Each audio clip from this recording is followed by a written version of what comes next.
चलिए दोस्तों बात करते हैं एक और नई क्वेश्चन के बारे में। इस क्वेश्चन में एग्जामिनर ने कहा 144 मुर्गियां बेचकर महेश को 96 मुर्गियों के विक्रय मूल्य के बराबर हानि हुई, उसका हानि प्रतिशत निकालिए।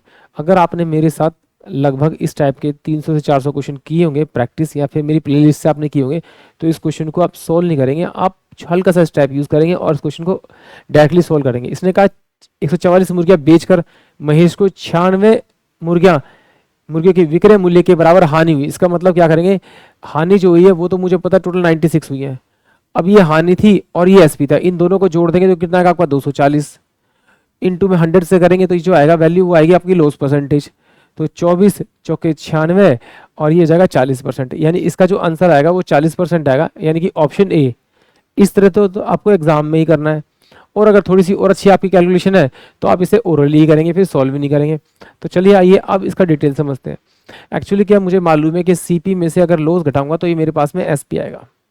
अब एग्जामिनर ने कहा 144 मुर्गियां बेचकर, यानी कि इसका जो एसपी है वो कितना आपका 144। कहता है 96 मुर्गियों के विक्रय मूल्य के बराबर क्या है आपका लॉस है, तो यानी कि यहाँ पे रखेंगे 96, ये माइनस का सीपी हो जाएगा। इसको मैं इधर भेज दूंगा तो सीपी बराबर कितना हो जाएगा आपका, ये हो जाएगा 240, यानी कि क्रय मूल्य मिल गया मुझे कितना 240।